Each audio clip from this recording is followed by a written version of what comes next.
Good morning everyone. This is Shelly Gulati. Welcome all to my YouTube channel Great Door. तो अब तो खुश हो, वैकेंसी का नोटिफिकेशन फाइनली आउट हो गया। देखी नहीं देखी जो मैंने आपको इन्फॉर्मेशन शेयर करी थी। वैसे लग नहीं रहा कि काफ़ी सारे लोग जो हैं सीरियस हैं एग्ज़ाम को लेके। एक शालिनी सिंह जी का काफ़ी पॉजिटिव रिस्पांस मुझे मिला, तो बाकी के तो मुझे कुछ खास रिस्पांस अभी नहीं मिले हैं। तो भाई सीरियस हो जाओ, अब तो नोटिफिकेशन आउट हो गया, अब भी नहीं होगे तो कब होगे। और क्लासेस जो स्किप हो गई हैं देख लीजिए, अदरवाइज़ दिक्कत हो सकती है, क्योंकि आप ऑलरेडी जानते हैं बहुत ज़्यादा सिलेबस है और ऑलरेडी हम बहुत कुछ पढ़ चुके हैं जूलॉजी में। और ऑफ कोर्स आप लोग ये बात जानते ही होंगे, अल्टीग्रेड बायोलॉजी में 2 सब्जेक्ट्स होते हैं आपके, बॉटनी एंड जूलॉजी, और हम जूलॉजी की क्लासेस कर रहे हैं। जिसका सिलेबस मैंने पहले ही बोला था, कराना मेरी जिम्मेदारी है, मैं कराऊंगी, प्रैक्टिस भी कराऊंगी। पूरी कोशिश है प्रैक्टिस भी ज़्यादा से ज़्यादा करवा सकूं। लेकिन अगर आप लोग के भी रिस्पॉन्सेज नहीं मिलेंगे, मुझे पॉजिटिव रिव्यूज़ नहीं दिखेंगे कि हाँ भाई आप लोग सीरियसली क्लास अटेंड कर रहे हो, तो फिर मैं भी मोटिवेट कैसे होंगी। इस टाइम तो मुझे भी मोटिवेशन की ज़रूरत है और आपको भी, क्योंकि भाई इतना सारा सिलेबस कवर अप कराना है और आपको इतना सारा सिलेबस कवर अप करना है। उसके लिए आपको डेली क्लास अटेंड करनी पड़ेगी। देखो मैं आप लोग के लिए कर रही हूँ मेहनत, थोड़ा सा आप भी अपने लिए कर लो और डेली क्लास अटेंड कर लो, स्किप मत करो। अब नोटिफिकेशन आ चुका है, हाफ आया है, 28 से आपके फॉर्म भी फिल होने स्टार्ट हो जाएंगे, एग्ज़ाम पैटर्न सब कुछ पता चल जाएगा मैं 28 को। बट एटलीस्ट क्लासेस तो अटेंड कर लो, सीरियस हो जाओ, ज़्यादा से ज़्यादा शेयर भी करो ताकि ज़्यादा से ज़्यादा स्टूडेंट्स क्लासेस का बेनिफिट ले सकें। और अगर आप लोग चाहेंगे तो मेरी कोशिश यही रहेगी कि बॉटनी का भी आपका कवरअप करवा दूँ, स्टार्ट करके जल्दी से ख़त्म करा दूँ, क्योंकि ये तो जूलॉजी है, सोचो जूलॉजी इतनी है। बट अगर आप लोग के रिस्पॉन्स पॉजिटिव मुझे लग रहे होंगे कि हाँ आप लोग सच में सीरियस हो, करना चाह रहे हो बॉटनी भी, तो मेरी कोशिश रहेगी भले मुझे 2 क्लासेस दिन में लेनी पड़े, 2 घंटे की लेनी पड़े, 3 घंटे की लेनी पड़े, मैं कोर्स कंप्लीट कराने की पूरी कोशिश करूँगी। बॉटनी का भी अगर आप कहेंगे तो मैं स्टार्ट कर दूँगी, साथ में भी कर दूँगी, बट आप लोग बताएंगे तभी तो। चलिए, तो पहले तो आज हम जूलॉजी की बात कर रहे थे। हम लोग ऑलरेडी क्लासेस काफ़ी सारी कर चुके हैं जूलॉजी की। आज हम बात करने वाले हैं पॉल्यूशन के बारे में, जो हम ऑलरेडी कर चुके हैं। आई नो पॉल्यूटेंट्स के बारे में कर चुके हैं, हम बात करें एयर पॉल्यूशन की। और ज़्यादा बातचीत अभी नहीं कर रहे हैं, बीच बीच में करते रहेंगे बट ज़्यादा नहीं, क्योंकि हमें जल्दी से सिलेबस कवर अप करना है और ख़त्म करना है जल्दी से, ताकि हम प्रैक्टिस कर सकें। और मैं फिर से कह रही हूँ, अगर आप लोग चाहेंगे तो बॉटनी की क्लासेस भी मैं स्टार्ट करा दूँगी, सिलेबस कवर अप हो जाएगा अगर आप लोग चाहेंगे तो। बट लगना भी तो चाहिए, सीरियस हो या नहीं हो, क्लास आप लोग अटेंड करते नहीं हो डेली। एक दिन करा, 2 दिन करी, तीसरे दिन गायब। आप लोग को लगता है पॉल्यूटेंट्स, अरे ये तो इजी टॉपिक है, लाइट पॉल्यूशन ये तो इजी टॉपिक है, हम तो कर लेंगे। तो देखो ऐसे नहीं होता, काफ़ी डिटेल में पढ़ना पड़ता है। अब मैं आपके लिए मेहनत कर रही हूँ बट मुझे लग ही नहीं रहा आप लोग सीरियस हो, तो प्लीज़ सीरियस हो जाओ, नोटिफिकेशन आउट हो गया है। मैं आपको पहले ही बोल चुकी हूँ, जूलॉजी की जो क्लासेस मैंने स्टार्ट करी हैं, एग्ज़ाम से पहले उसे कंप्लीट कराना, प्रैक्टिस कराना मेरी जिम्मेदारी है, I know as a teacher. और आप लोग की भी एज अ स्टूडेंट रिस्पॉन्सिबिलिटी बनती है कि डेली क्लास अटेंड करो। अब ये तो आप लोग ही ले सकते हो ना, अगर सीरियस हो, जॉब चाहिए तो बस सीरियस हो जाओ, क्लासेस डेली अटेंड करो बिना स्किप किए। और आज हम बात करने वाले हैं एयर पॉल्यूशन यानी वायु प्रदूषण के बारे में, थोड़ा सा जल्दी से पढ़ते हैं। Air pollution, the presence of harmful substances yani pollutants in the atmosphere in such a concentration that they can cause harmful effects to humans, animal, plants and environment। वायु प्रदूषण क्या है? वायु प्रदूषण है उपस्थिति हानिकारक पदार्थों की, जिन्हें हम पॉल्यूटेंट्स कहते हैं। इनकी उपस्थिति कहाँ पे बात हो रही है? एटमॉस्फेयर में। एटमॉस्फेयर में प्रेजेंस, हानिकारक सब्सटेंस जो हो गए यानी हानिकारक जो पदार्थ हो गए, उनकी उपस्थिति एटमॉस्फेयर में जो होगी वो अधिक मात्रा में हो जाती है। तो उससे क्या होता है, वो चाहे ह्यूमंस हो, मनुष्य हो, जानवर हो, पौधे हों, चाहे हमारा वातावरण हो, सबके लिए हानिकारक है। ये बात हम ऑलरेडी पढ़ चुके हैं। पॉल्यूटेंट्स एक्चुअली हैं क्या? तो पर्यावरण पे इन सब का काफ़ी बुरा प्रभाव पड़ेगा अगर इनकी मात्रा हो गई अधिक। पेन ले लेती हूँ, कॉपी पेन ले लो। अब भाई अब भी नोट्स नहीं बनाओगे तो कब बनाओगे? अब आप देख लीजिए कि आपको क्या करना चाहिए। मैं तो अपनी तरफ से आपको बहुत टाइम से ये चीज़ समझा रही हूँ, नोट्स बनाते चलो, सीरियस हो जाओ, कभी भी नोटिफिकेशन आएगा। मैंने बात आपको पहले भी बोली थी। वायुमंडल में, यहाँ पे हिंदी में भी लिख देती हूँ, हिंदी वालों आपको दिक्कत नहीं होनी चाहिए, आपका अभी हम साथ नहीं छोड़ेंगे। ऐसा नहीं है कि नोटिफिकेशन आ गया तो आपका साथ छोड़ दिया जाए। वायुमंडल में हानिकारक, बस थोड़ा सा स्पीड बढ़ानी है हमें, जल्दी जल्दी ख़त्म करना है। पदार्थों यानी आपके पॉल्यूटेंट्स हो गए, पॉल्यूटेंट्स को हम प्रदूषक कहते हैं, पॉल्यूशन को प्रदूषण कहते हैं। पदार्थों की उपस्थिति, प्रेजेंस यानी उपस्थिति, जिनकी हम कह सकते हैं अधिकता,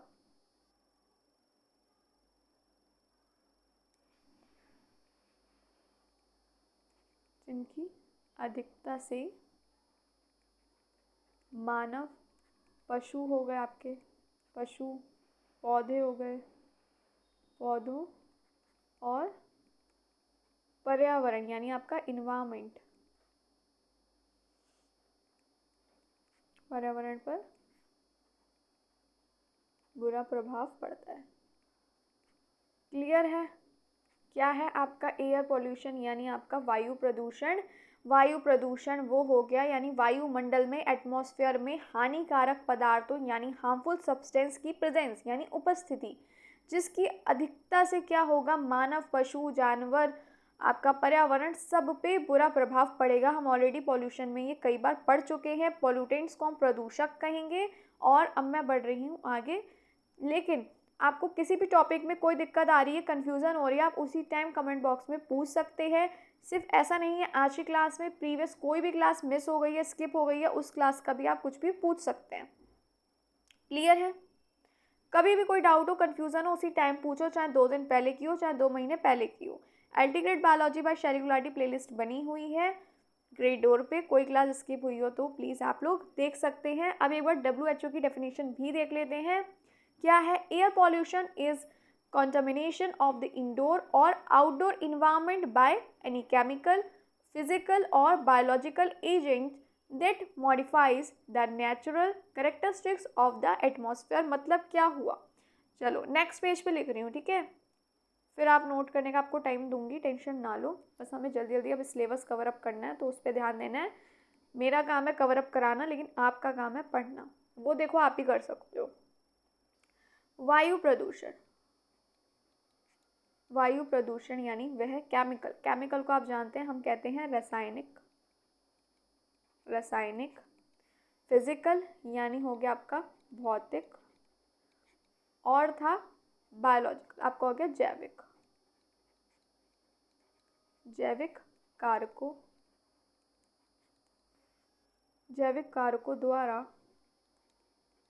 पर्यावरण यानी आपका इन्वायरमेंट, चाहे इंडोर हो चाहे आउटडोर, यानी घर से, घर के अंदर कह सकते हैं, अंदर या बाहर का ऐसा दूषण है, ऐसा दूषण है जो, मेरी आवाज़ ही देखो, जो वायुमंडल, पता है इस पीपीटी को बनाने के लिए मुझे 4.5 घंटे लगे, 4.5 घंटे, ताकि बस सिलेबस जल्दी जल्दी ख़त्म हो और प्रैक्टिस सीरीज हो सके आपकी। तो प्लीज़ देखो, मैं आप लोग के लिए कर रही हूँ, आप भी थोड़ी सी अपने लिए कर लो और क्लासेस डेली अटेंड करो।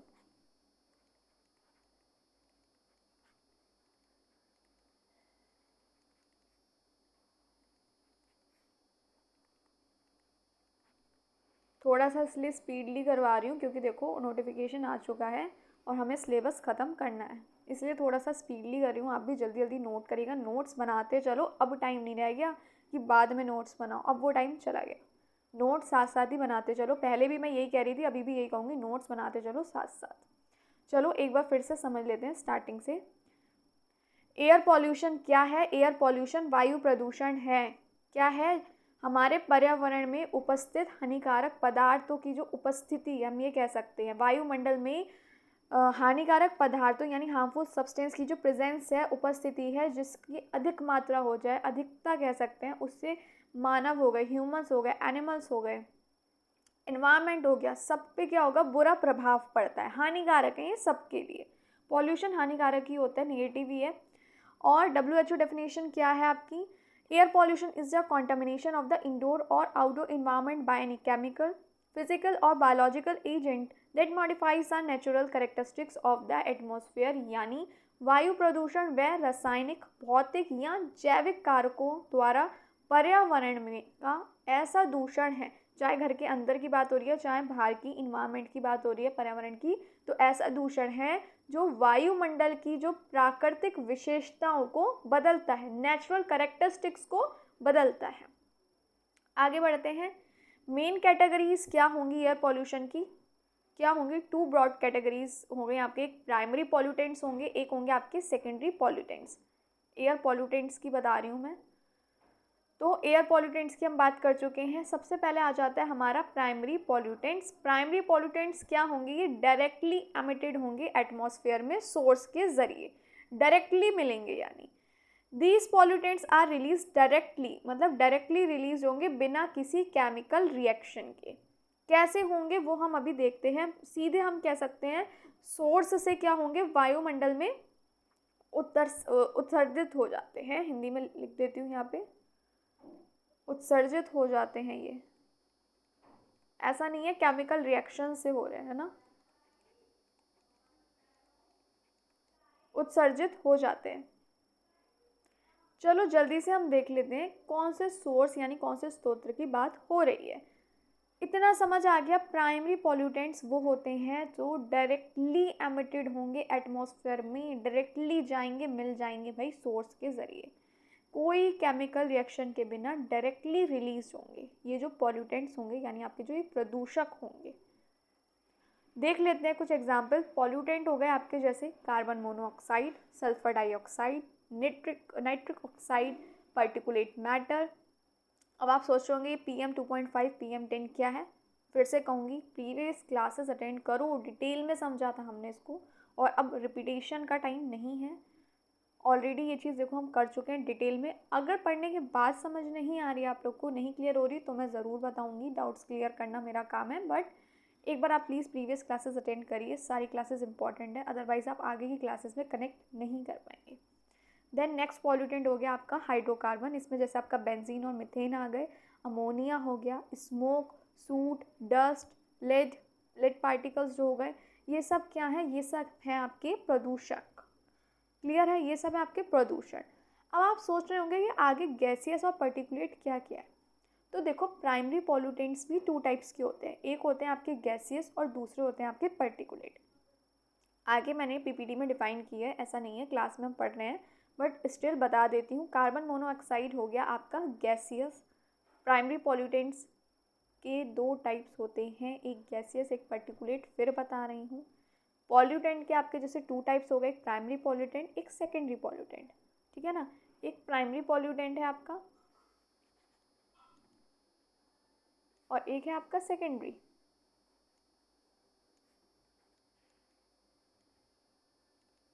ठीक है? अब इसके भी टू टाइप्स, एक गैसियस होगा, एक हो गया आपका पर्टिकुलेट। क्लियर है? चलो अच्छी बात है अगर क्लियर है तो। अब हम जल्दी से इसको भी देख लेते हैं। एक सेकंड रुक जाओ बस। चलो, गैसियस हो गया आपका सल्फर डाइऑक्साइड भी आपका गैसियस होगा, और नाइट्रिक ऑक्साइड भी आपका गैसियस होगा। PM होगा आपका पर्टिकुलेट, हाइड्रोकार्बन होगा आपका गैसियस, अमोनिया होगा आपका गैसियस, स्मोक, सूट, डस्ट, ये तीनों होंगे आपके पर्टिकुलेट। लेड पार्टिकल्स भी होंगे आपके पर्टिकुलेट। अब आप सोच रहे होंगे गैसियस और पर्टिकुलेट एग्जैक्टली है क्या भाई, डिफरेंस क्या है? चलो एक काम करते हैं, डिफरेंस देख लेते हैं इसके, देन आप इस चीज़ को कनेक्ट कर पाएंगे। ये टेबल बाद में हम देख लेंगे, कोई बात नहीं। एक सेकेंड रुक जाओ।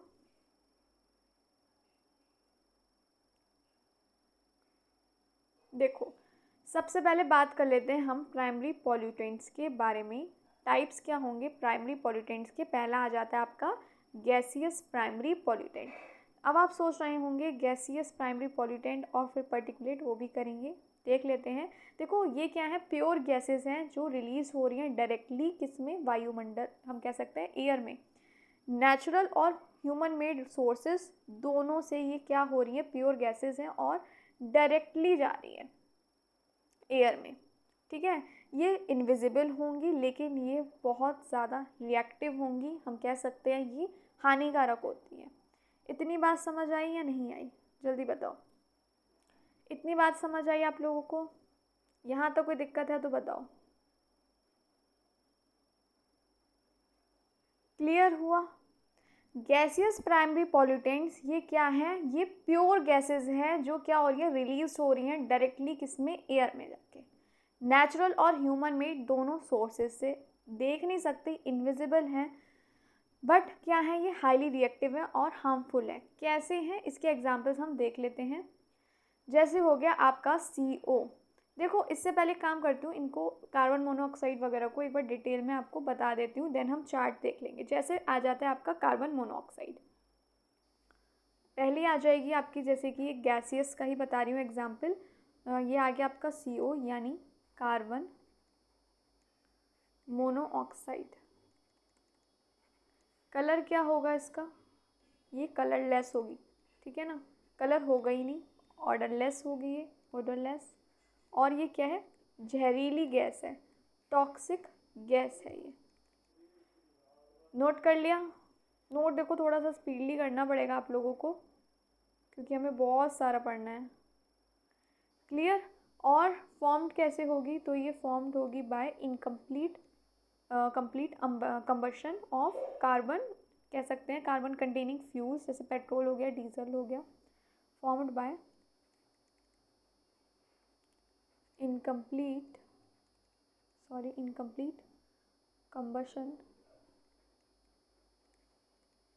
formed by incomplete combustion of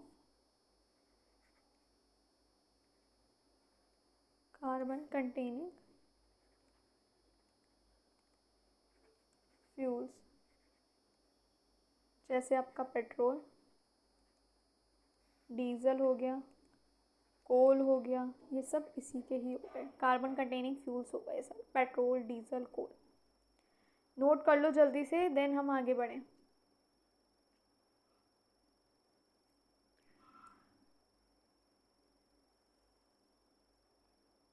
CO यानी आपका कार्बन मोनोऑक्साइड कलरलेस होगा, यानी कोई कलर नहीं होगा, कोई खुशबू नहीं आ रही है, इसे हम कह सकते हैं गंधहीन होगा और विषैली गैस होगी। और ये ईंधन के अपूर्ण दहन से बनती है, यानी इनकम्प्लीट कंबशन से बनती है, कार्बन कंटेनिंग फ्यूल से, जैसे कि आपका पेट्रोल हो गया, डीजल हो गया, कोल हो गया। अपूर्ण दहन से बनती है, इनकम्प्लीट कंबशन से बनती है, इस बात को प्लीज़ याद रखिएगा। इसके इफ़ेक्ट्स देख लेते हैं, इसके इफ़ेक्ट्स क्या होंगे, क्या प्रभाव होंगे इसके। चलो यहाँ पे लिख देती हूँ, इफ़ेक्ट्स क्या होंगे इसके। Binds with haemoglobin to form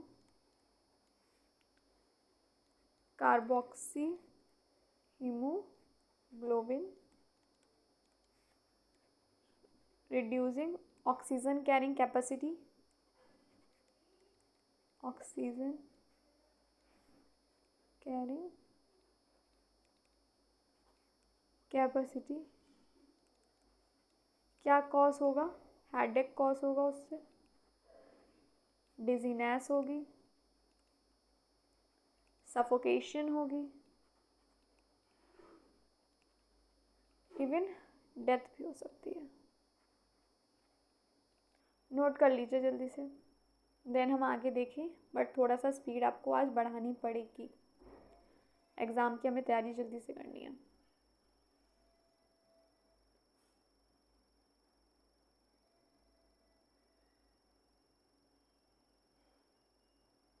देखो हीमोग्लोबिन से मिलके बनेगी आपकी कार्बोऑक्सी हीमोग्लोबिन, फिर क्या होगा, जो ऑक्सीजन है उसकी कमी होगी, रिड्यूस होगी, उससे क्या होगा, सिर दर्द हो गया, बेहोशी हो गई, डिजीनेस हो गई, सफोकेशन, इवन डेथ भी हो सकती है, मौत तक संभव है इसमें। नोट कर लीजिए, फिर हम नेक्स्ट देखते हैं। नेक्स्ट आपका गैसियस का एक एग्जाम्पल और करा रही हूँ मैं। चलो नेक्स्ट हो गया आपका गैसियस का एग्जाम्पल, ये गैसियस पॉल्यूटेंट की बात कर रही हूँ, जो प्राइमरी पॉल्यूटेंट का टाइप है गैसियस, उसकी बात करा रही हूँ फिलहाल मैं। तो जैसे हो गया आपका अनबर्न्ड हाइड्रोकार्बन,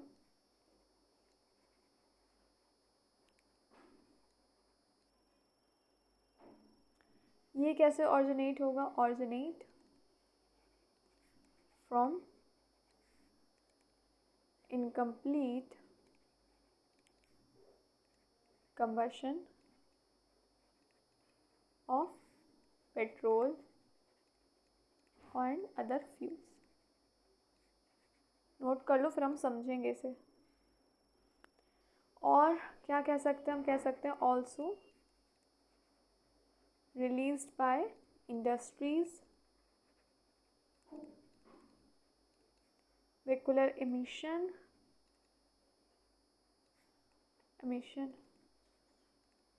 इसे नोट करो, देन हम आगे इसके इफेक्ट्स भी देख लेते हैं, इसके प्रभाव क्या होंगे। बट हाँ, इसे नोट कर लो, इसे समझेंगे अभी हम इसे कह सकते हैं अनबर्न्ड हाइड्रोकार्बन को अपूर्ण जली हाइड्रोकार्बन, पेट्रोल डीजल के अधचले कण भी हम इसे कहते हैं। पेट्रोल डीजल के कह सकते हैं इनकम्प्लीट कंबशन लिखा है ना, of petrol and other fuels, यानी पेट्रोल डीजल के अधचले कण। And also release by industries and vehicular emission का मतलब हो गया आपका उद्योग, यहाँ पे लिख देती हूँ उद्योग और वाहनों से उत्सर्जन। पहले यहाँ लिख देती हूँ अपूर्ण, देखो अपनी तरफ से मैं हिंदी इंग्लिश में लिख रही हूँ, इसलिए थोड़ा सा स्पीड में बढ़ा के चल रही हूँ, तो ये मत सोचना आज अचानक स्पीड कैसे बढ़ गई। ज़रूरी है, एग्ज़ाम आ चुका है और हिंदी इंग्लिश दोनों में बता रही हूँ, तो क्योंकि हिंदी वालों को भी नहीं छोड़ सकते और इंग्लिश वालों को भी नहीं, दोनों का सोचना है हमें। तो क्या होगा? हम कह सकते हैं पेट्रोल डीजल के अधजले कण यानी इनकम्प्लीट कंबशन होगा किसका? पेट्रोल का और अदर फ्यूल्स का। अधजले कण, और क्या कहेंगे हम? अपूर्ण जल हाइड्रोकार्बन होते क्या हैं? पेट्रोल डीजल के अधजले कण होते हैं, इनकम्प्लीट कंबशन होता है फ्यूल्स जो हो गए, और पेट्रोल हो गया जैसे, और बाकी फ्यूल्स का। और क्या कह सकते हैं हम? उद्योगों, रिलीज होते हैं बाय इंडस्ट्रीज और वेहिकुलर इमिशन, यानी उद्योगों और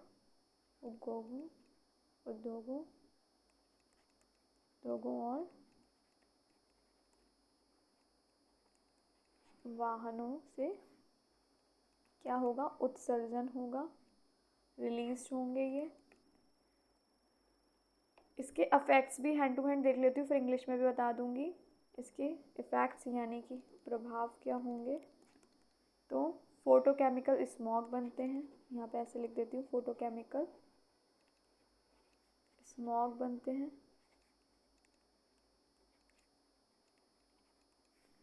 कुछ कह सकते हैं कैंसरकारी होते हैं, कैंसरकारी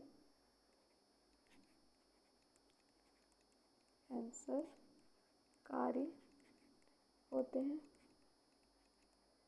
ये सब हम अफेक्ट्स की बात कर रहे हैं। फेफड़ों को नुकसान होता है, लंग्स को, यानी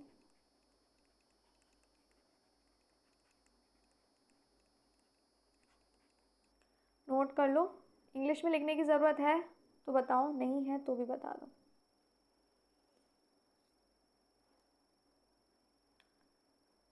देखो फिर से बोल रही हूँ, पॉल्यूटेंट्स जो होते हैं वो प्रदूषक होते हैं। पॉल्यूशन हो गया आपका प्रदूषण। हम एयर पॉल्यूटेंट्स की बात कर रहे थे। एयर पॉल्यूटेंट्स में 2 टाइप्स के होते हैं, एक होते हैं प्राइमरी, एक होते हैं सेकेंडरी। अभी हम प्राइमरी पॉल्यूटेंट्स की बात कर रहे हैं। प्राइमरी पॉल्यूटेंट्स वो होते हैं जो डायरेक्टली एटमॉस्फेयर, वायुमंडल में जाके क्या हो जाते हैं? उत्सर्जित हो जाते हैं, मिल जाते हैं। ये डायरेक्टली रिलीज होंगे बिना किसी केमिकल रिएक्शन के। प्राइमरी पॉल्यूटेंट्स भी 2 टाइप्स के होते हैं, गैसियस और particulate. Carbon monoxide, sulphur dioxide, nitric oxide, PM, hydrocarbon, ammonia, smoke, soot, dust. Smoke actually particulate में ही आएगा। और लेड हो गया, लेड पार्टिकल्स हो गया। ये सब हो गए पॉल्यूटेंट्स, आपके प्राइमरी पॉल्यूटेंट्स हैं ये। अब ये मैंने टाइप्स मेंशन कर दी है, कौन सा किस टाइप में आएगा। अभी देख लेंगे, सोर्सेज भी देखेंगे आगे। मैंने इसे प्रॉपर्ली गैसियस और पर्टिकुलेट का एक अलग चार्ट बनाया है, तो आप ये मत सोचिएगा। देखो अभी हमने जैसे कार्बन मोनोऑक्साइड पढ़ा, तो ये क्या हो रहा है, गैसियस का टाइप है, हमने पढ़ लिया है। इसके सोर्सेज क्या होंगे, व्हीकल्स और इनकम्प्लीट कंबशन होगा, जो हम ऑलरेडी पढ़ चुके हैं। क्लियर है यहाँ तक? कोई दिक्कत है तो बोलो जल्दी से। फिर अभी हमने देखो हाइड्रोकार्बन की बात करी, गैसियस है, और इसके सोर्स क्या होंगे, पेट्रोल, ये बेंजीन और मीथेन का है, तो इसके source petrol vapour, gas leaks भी होंगी। अब बाकी हम अभी आगे पढ़ ही रहे हैं। चलो ये अभी हम ऑलरेडी पढ़ रहे हैं ना, इंडस्ट्रीज़ हो गई और इन सब से क्या हो रहे हैं, वेक्यूलर एमिशन हो गई, ये सब क्या होगा, यहाँ से ये रिलीज हो रहा है। अफेक्ट्स की अब हम बात कर रहे थे, वो भी देख लें, कहाँ गया।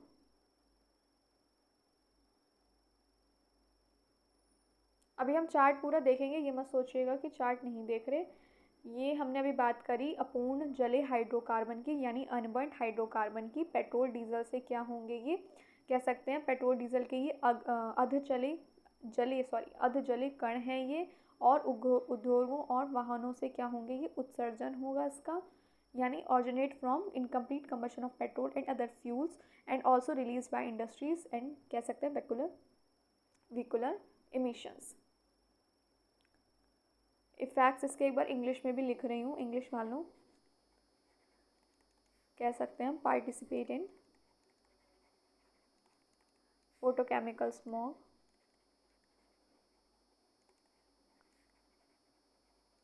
स्मॉग फॉर्मेशन,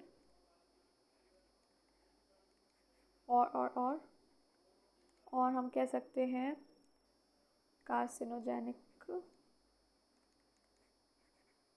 डैमेज,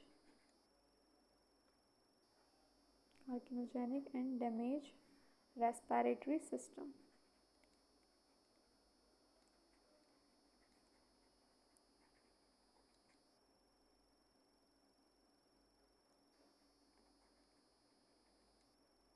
क्लियर है यहाँ तक? आगे बढ़ा जाए।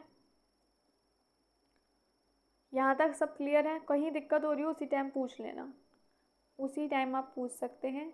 नेक्स्ट हम देख लेते हैं इथिलीन का, C2H4 हो गया आपका। ये भी गैसियस की बात हो रही है, ये भी है ना, पर्टिकुलेट की होगी तो मैं बता दूंगी, ये भी गैसियस की बात हो रही है। इथिलीन हो गया आपका। ये क्या है, हम कह सकते हैं ये एक टाइप है किसका, हाइड्रोकार्बन का ही, a type of hydrocarbon release from combustion and industrial process, यानी ये कहाँ से रिलीज हो रहा है, बाय कंबशन से और इंडस्ट्रियल प्रोसेस से। यहाँ लिख देती हूँ, release from combustion and industrial processes. इसके इफ़ेक्ट्स क्या होंगे प्लांट्स पे, ये भी लिख देती हूँ। इफ़ेक्ट्स क्या होंगे प्लांट पे, effects on plant,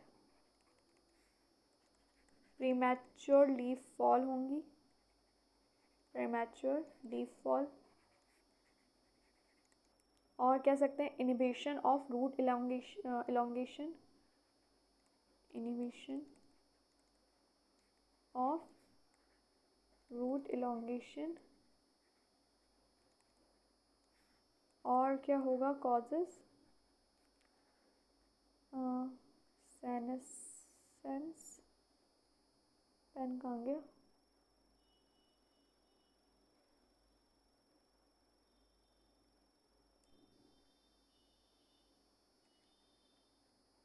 senescence in leaves and fruits।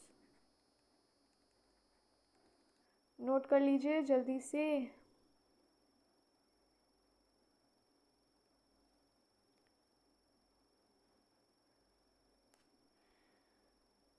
देखो एक बार इसको समझा देती हूँ।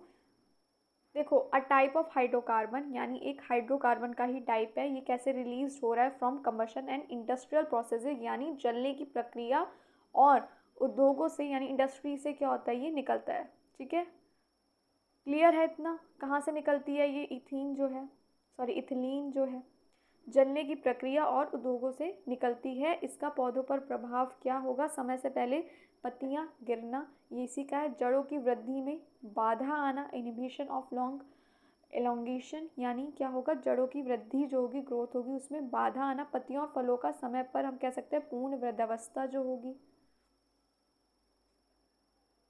समय से पहले क्या होगी? पूर्ण वृद्धावस्था। यहाँ पे लिख देती हूँ समय से पहले,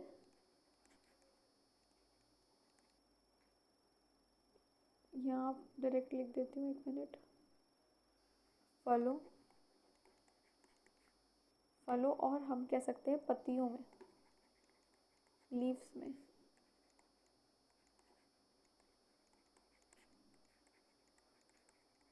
समय से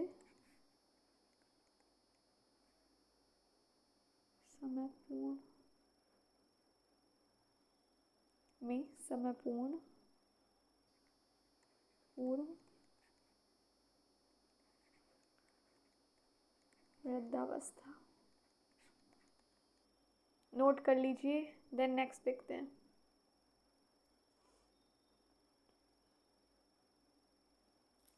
अब इसके बाद देखते हैं हम नाइट्रोजन ऑक्साइड, ये भी गैसियस पॉल्यूटेंट का ही हो गया एग्जाम्पल। नेक्स्ट आ जाता है आपका nitrogen oxide.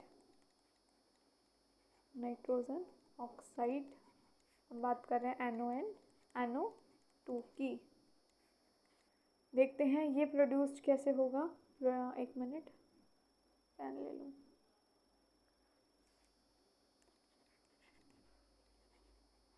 Produced by combustion at high temperature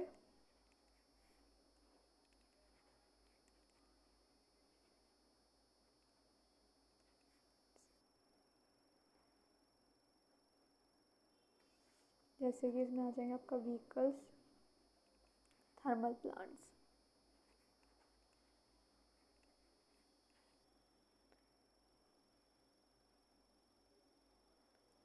इसे साथ साथ प्लीज़ नोट कर लेना, फिर से कह रही हूँ नोट्स बनाते चलो, अब इतना टाइम बचा नहीं है कि आप बाद में करें। देखो यानी ये उच्च तापमान पर कह सकते हैं, उनके उच्च तापमान पे दहन से बनते हैं। क्लियर है? ये प्रोड्यूस होते हैं by combustion at high temperature, यानी उच्च तापमान जो होगा, उच्च ताप पर दहन से ये बनते हैं। यानी नाइट्रोजन ऑक्साइड जो होंगे उच्च ताप पे या उच्च तापमान पर दहन से ये बनते हैं, कंबशन से बनते हैं हाई टेम्परेचर पे। आँखों में जलन हो गई, श्वसन रोग हो गए, ये सारे इसके क्या होंगे? प्रभाव होंगे, इफेक्ट्स होंगे। यहाँ पे लिख देती हूँ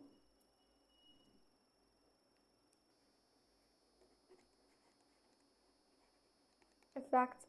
अच्छा एक चीज़ और लिख देती हूँ, रुको। इफेक्ट से पहले NO2 क्या होगा? NO2 is reddish brown gas. Reddish brown gas होगी विथ पंजेंट ओडोर।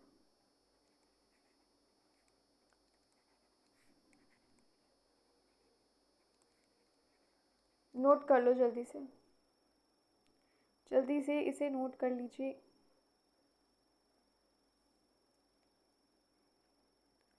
कोई भी दिक्कत आ रही हो उसी टाइम पूछ लेना।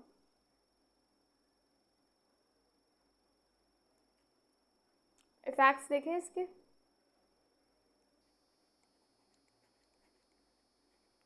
रेस्पिरेटरी इशू होंगे, सांस लेने में दिक्कत हो गई, जैसे अस्थमा हो गया, आई इरिटेशन हो गई, आँखों में जलन,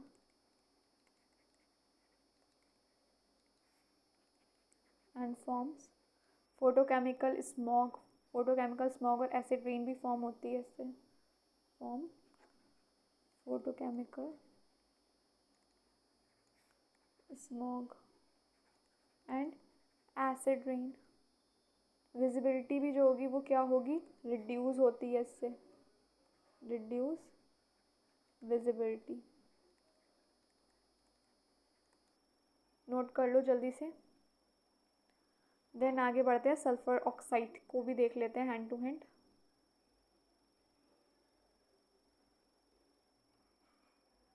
चलो अब नेक्स्ट है हमारा सल्फर ऑक्साइड, यानी आपका SO2 SO3 हो गया आपका सल्फर ऑक्साइड्स, SO2 हो गया, SO3। चलो देखते हैं ये कैसे रिलीज होता है। रिलीज फ्रॉम कहाँ से? Burning of fossil fuels.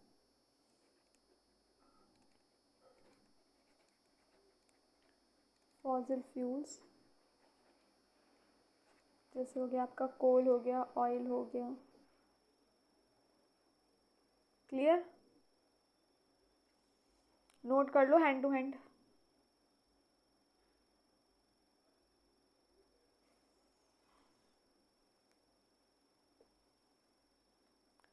कोयला हो गया, तेल जलना हो गया, इन सब से क्या होगा? ये रिलीज होगा।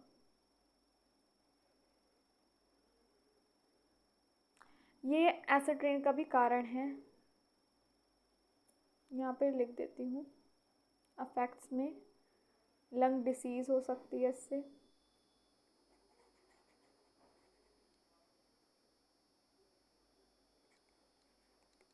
लंग्स डिसीज हो जाएगी, हो सकती है इससे। कौन सी? जैसे कि आपकी ब्रोंचिटिस हो गई। और क्या हो सकता है? प्लांट टिश्यू डैमेज हो सकते हैं, प्लांट टिश्यू डैमेज। और एसिड रेन भी इस वजह से होगी, कॉजेस एसिड रेन। कब? जब क्या फॉर्म? एसिड रेन क्या है, हमारा डिटेल में भी पढ़ने वाले हैं। जब क्या होगा? H2SO4 फॉर्म होगा, है ना? व्हेन फॉर्म H2SO4 तो क्या होगी? एसिड रेन होगी, अम्ल वर्षा। क्लियर है? चलो अब टेबल देख लें इसका। एक सेकेंड। कई जगह अच्छा स्मोक को ना गैसियस में लिख देते हैं, बट वो गैसियस में होती नहीं है। कई सारी बुक्स में मेंशन है, बट एक्चुअली वो क्या होगी? वो पर्टिकुलेट ही होगी जो स्मोक होगी। एक सेकेंड।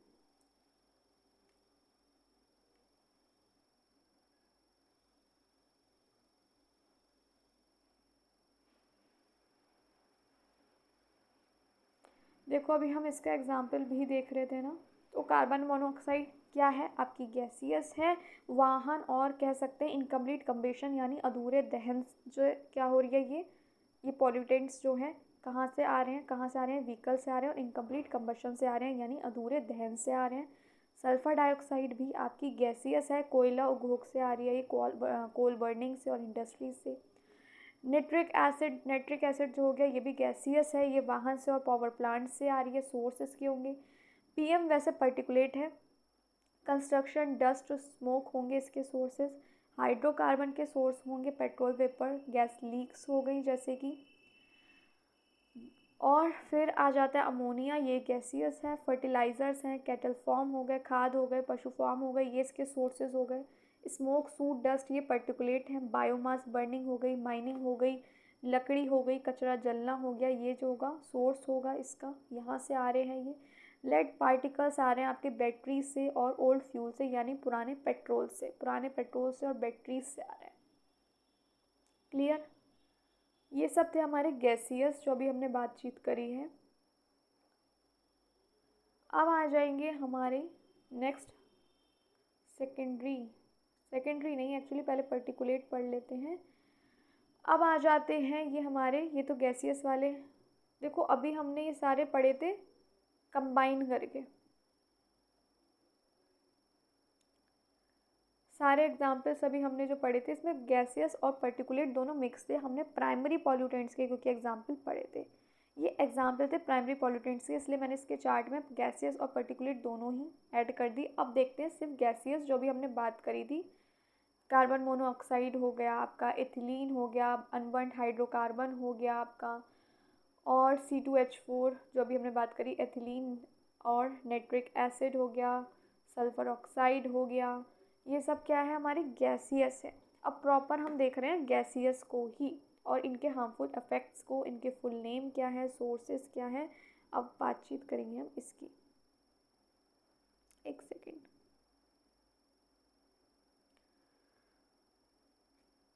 तो मेजर गैसियस पॉल्यूटेंट्स होंगे आपके ये जो आपको दिख रहे हैं। जैसे सबसे पहले आ गया आपका CO, ये जो होगा आपका गैसियस पॉल्यूटेंट होगा, इसका फुल नेम होगा सल्फर मोनोऑक्साइड, इसके सोर्स क्या होंगे हम पढ़ चुके हैं, क्या होगा, इनकम्प्लीट कंबशन, ये होंगे इसके सोर्स। जैसे व्हीकल हो गया, कोल हो गया, बायोमास हो गया, ये सब होंगे इसके सोर्स, ये हम ऑलरेडी पढ़ चुके हैं।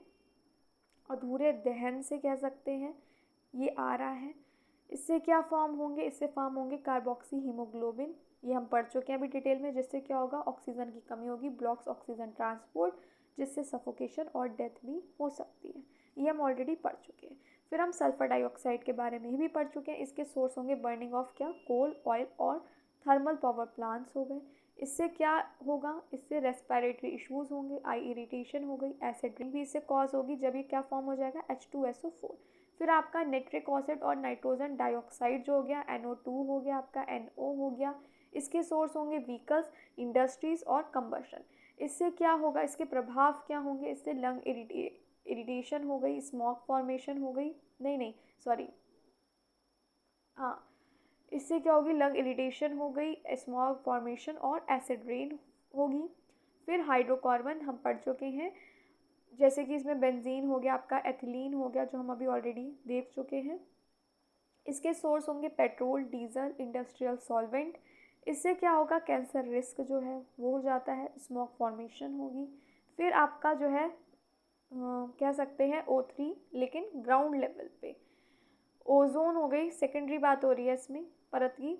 और इसके सोर्स क्या होंगे, फॉर्म्ड होगी फ्रॉम NOx एंड सनलाइट, यानी सूर्य की प्रकाश से।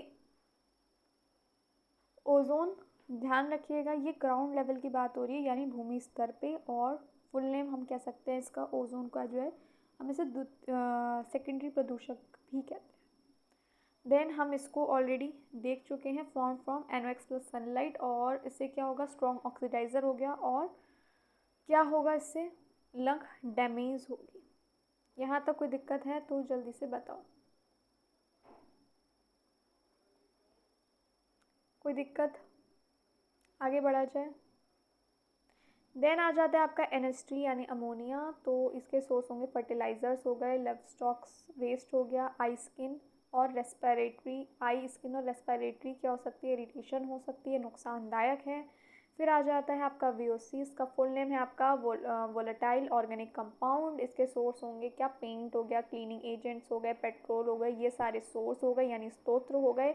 इससे स्मोक फॉर्मेशन हो सकती है, टॉक्सिक हो सकता है हाई लेवल पे। यहाँ तक कोई दिक्कत है तो मुझे जल्दी से बताओ, कोई दिक्कत परेशानी है यहाँ तक तो बताओ। इन गैसेस से हम कह सकते हैं आगे चल के सेकेंडरी पॉल्यूटेंट भी बनते हैं, जैसे स्मॉग हो गया, एसिड रेन हो गई, तो सेकेंडरी पॉल्यूटेंट भी बनते हैं। मैंने यहाँ पे मेंशन किया ओजोन को, देखो सेकेंडरी पॉल्यूटेंट, द्वितीय प्रदूषक, यानी यहाँ पे कहो तो लिख देती हूँ द्वितीय प्रदूषक।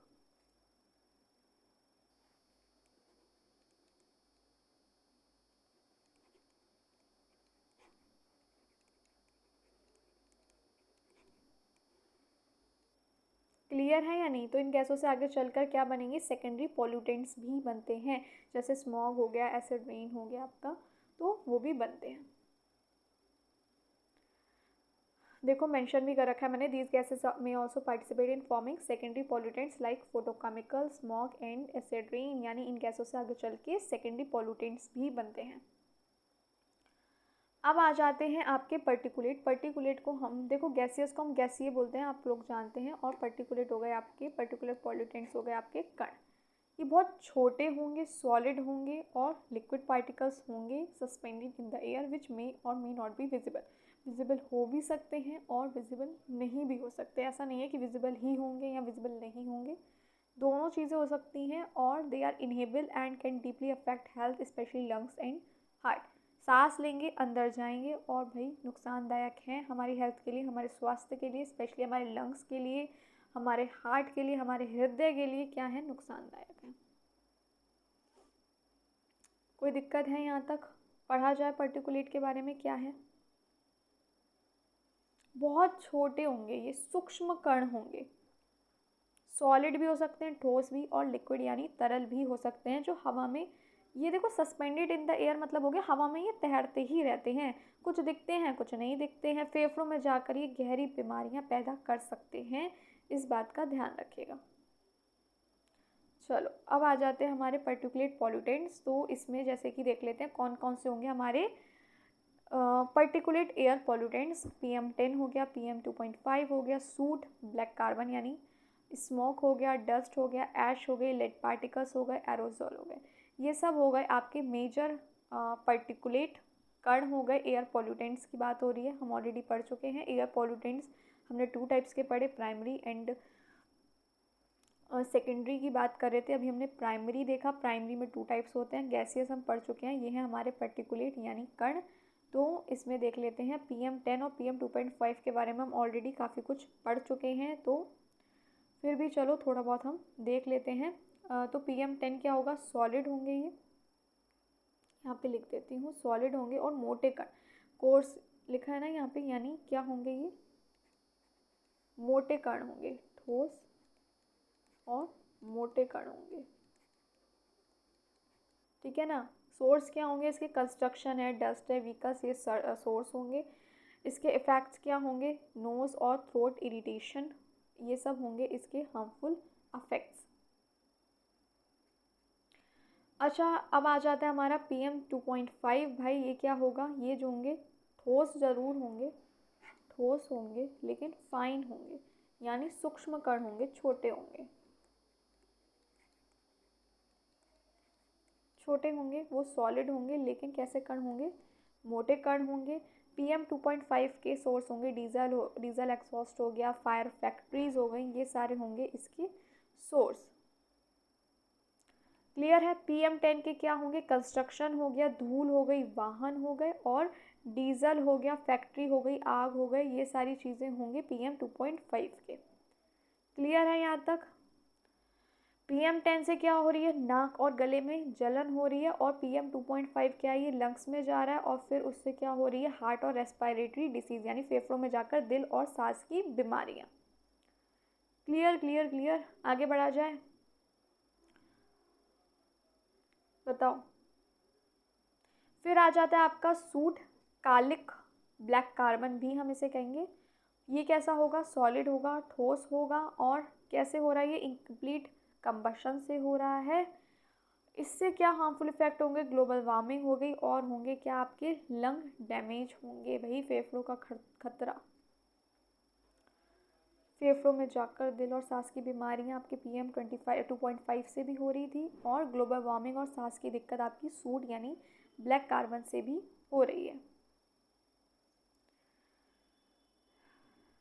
आगे बढ़ा जाए, देन आ जाता है आपका स्मोक, यानी आ गया आपका धुआं।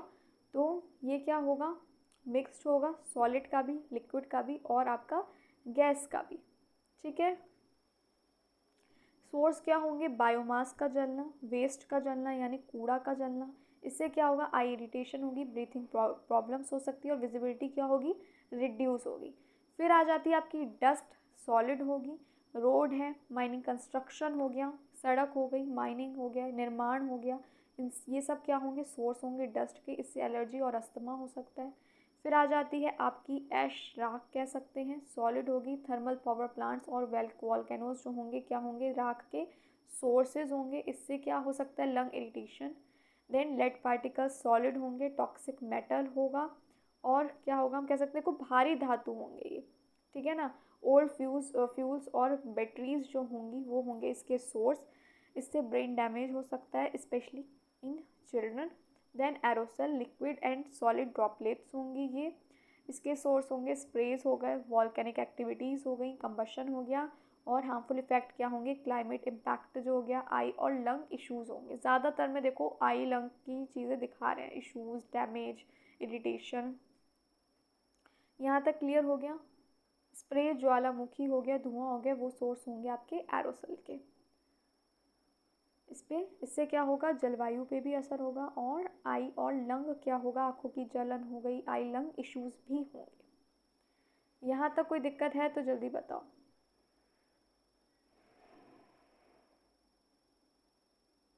आगे बढ़े। सेकेंडरी पॉल्यूटेंट से पहले एक चीज़ और यहाँ लिख देती हूँ। देखो जो स्मोक होता है ना, कई बुक्स में ऐसे गैसियस में लिखा हुआ है, लेकिन जो स्मोक है यानी आपका हो गया धुआं, इसको हम पर्टिकुलेट में कहेंगे, यानी कणीय प्रदूषक में इसे गिना जाता है।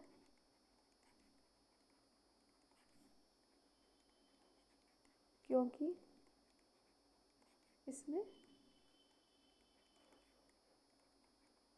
ठोस और तरल, सॉलिड और लिक्विड का क्या होगा, एक कॉम्प्लेक्स मिक्सचर होगा, यानी मिक्सचर होता है।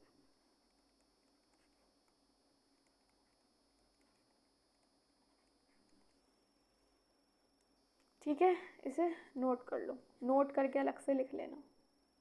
नोट कर लो, फिर एक और चीज़ देखते हैं।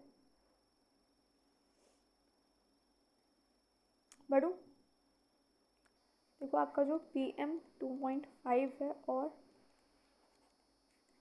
PM10 है, हम कह सकते हैं जो सिटी एरियाज़ हो गए, शहरी क्षेत्र कह सकते हैं, क्षेत्रों के सबसे खतरनाक प्रदूषक हैं ये, यानी पॉल्यूटेंट है, सबसे हार्मफुल। ये नोट करके लिख लीजिएगा दोनों पॉइंट।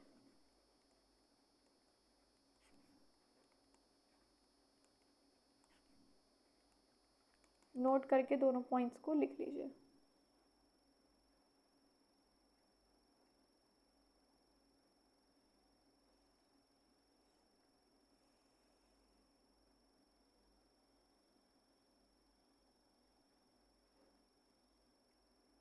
कोई दिक्कत आ रही हो तो बता दीजिएगा, कहीं भी आ रही हो, अभी तक जितना भी पढ़ा है उसमें से किसी में आ रही हो तो आप उसी टाइम बता सकते हैं।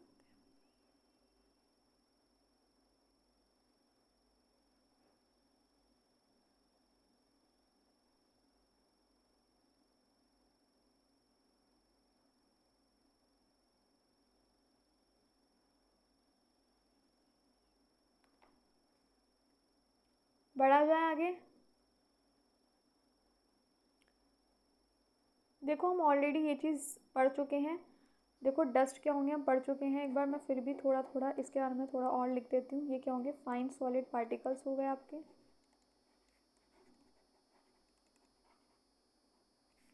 फ्रॉम रोड्स हो गए, कंस्ट्रक्शन हो गए, निर्माण हो गया किसी चीज़ का,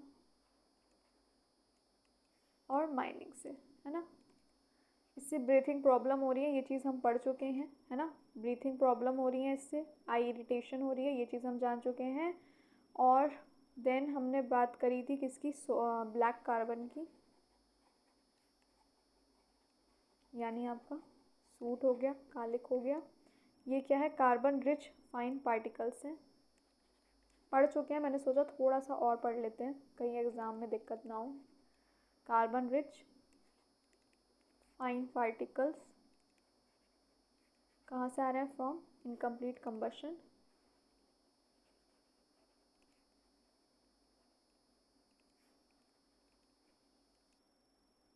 ये नोट कर लिया, आगे बढ़ूँ।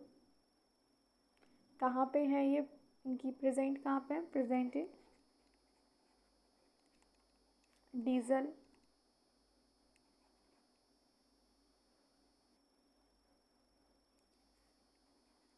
डीजल एग्जॉस्ट, फॉरेस्ट फायर्स, और ये क्या है, बहुत हार्मफुल है लंग्स के लिए भी और इन्वायरमेंट के लिए, very harmful for lungs and environment.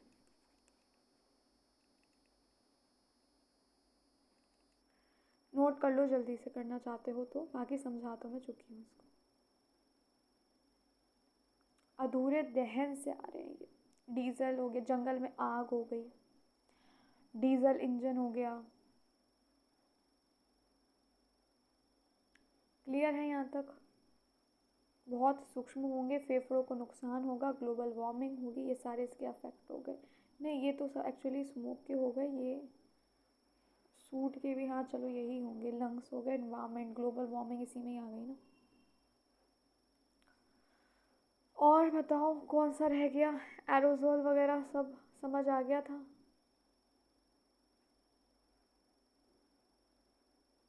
हमने ऐश के बारे में पढ़ा, जैसे राख के बारे में पढ़ा, ऐश के बारे में पढ़ा।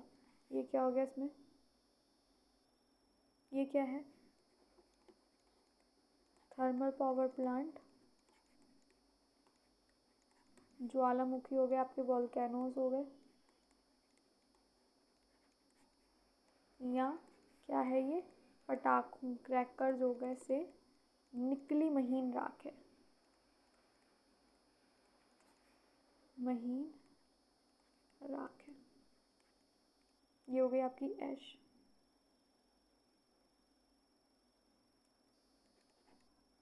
लेड भी देख ले, सीसा, सीसा के कण, लेड पार्टिकल्स जो हमने पढ़ा था भी, एग्जाम्पल पार्टिकुलेट का, इसे हम कहेंगे सीसा के कण।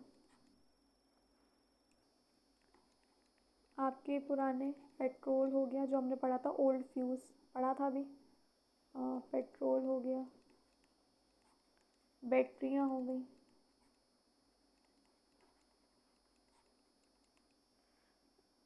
और कहाँ से आएगा ये हम कह सकते हैं धातु गलाने की इकाइयों से। अच्छा, बच्चों के दिमाग पर ये बहुत बुरा असर डालता है। नेक्स्ट पे लिख रही हूँ, बच्चों के दिमाग पे बहुत बुरा असर डालता है ये लेड पार्टिकल्स होते हैं, बच्चों के दिमाग पर बहुत बुरा असर डालते हैं।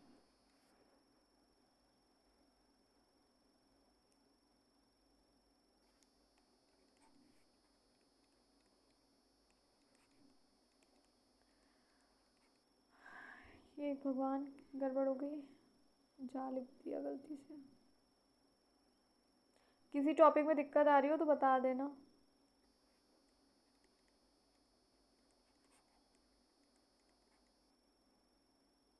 हम न्यूरोटॉक्सिक भी कह सकते हैं इसको, न्यूरोटॉक्सिक।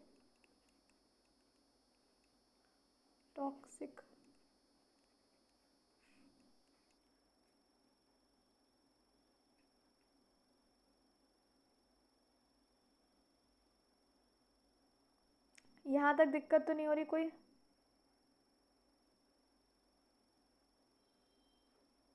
एक एरोसोल और देख लेते हैं, चलो एरोसोल हमने अभी देखा था ना एग्जाम्पल, ये भी देख लेते हैं।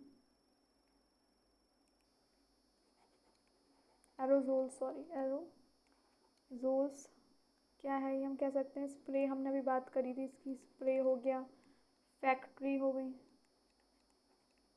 फैक्ट्री का हम धुआं हो गया है ना, फैक्ट्री धुआं, सोर्स थे ना इसके ज्वालामुखी, ये सारे सोर्स थे। एक पॉइंट और लिख दो इसमें, सूर्य की जो रोशनी है, सूर्य की रोशनी को परावर्तित करके वातावरण को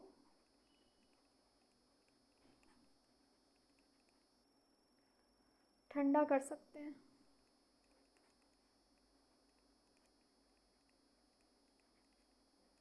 नोट्स बनाते चलो साथ साथ, कोई रह रहा हो तो बता देना बीच में, बढ़ा जाए आगे। चलो, सेकेंडरी पॉल्यूटेंट्स देखें क्या होते हैं। ये जो होते हैं डायरेक्टली एमिटेड नहीं होते हैं, they are formed in the atmosphere when primary pollutants undergo chemical reaction. देखिए, secondary pollutants are not directly emitted, they are formed in the atmosphere when primary pollutants undergo chemical reactions usually in presence of sunlight, moisture और other gases. ये जो प्रदूषक हैं ये directly emitted नहीं होंगे, यानी सीधे ये नहीं निकलते। ये कब फॉर्म होते हैं? ये तब फॉर्म होते हैं जब आपके जो प्राइमरी पॉल्यूटेंट्स होंगे वो वातावरण में मौजूद सूर्य की रोशनी हो गई, नमी हो गई, धूप हो गई या अन्य गैसों के साथ क्या करेंगे, केमिकल रिएक्शन करते हैं। यानी क्या करते हैं, उनके साथ रासायनिक प्रक्रिया करते हैं, अभिक्रिया कह सकते हैं। क्लियर हुआ? सेकेंडरी पॉल्यूटेंट्स डायरेक्टली नहीं निकलते हैं, डायरेक्टली एमिटेड नहीं होते हैं। ये तब फॉर्म होते हैं जब जो प्राइमरी पॉल्यूटेंट्स होंगे वो वातावरण में मौजूद सूरज की रोशनी, नमी हो गई आपकी, मतलब धूप हो गई, और बाकी गैसों के साथ केमिकल रिएक्शन करते हैं यानी रासायनिक अभिक्रिया करते हैं। वो हो गए आपकी क्या, प्राइमरी पॉल्यूटेंट्स। चलिए आगे बढ़ते हैं, देखते हैं एग्जाम्पल सेकेंडरी पॉल्यूटेंट्स के। तो आपका ओजोन हो गया, आपकी पेन हो गया, photochemical smog, acid rain, secondary particulates, ये सारे हो गए आपके क्या, सेकेंडरी पॉल्यूटेंट्स। समझ आया या नहीं आया? आपके द्वितीय प्रदूषक, प्रदूषण नहीं, प्रदूषक हो गए ये, द्वितीय कण हो गए पर्टिकुलेट्स यानी। बढ़ा जाए, देखें इन्हें कैसे फॉर्म्ड हो रहे हैं ये। चलो भाई देखें, एक सेकेंड, पेन ले लिया जाए, ज़रूरत पड़ जाती है पेन की। तो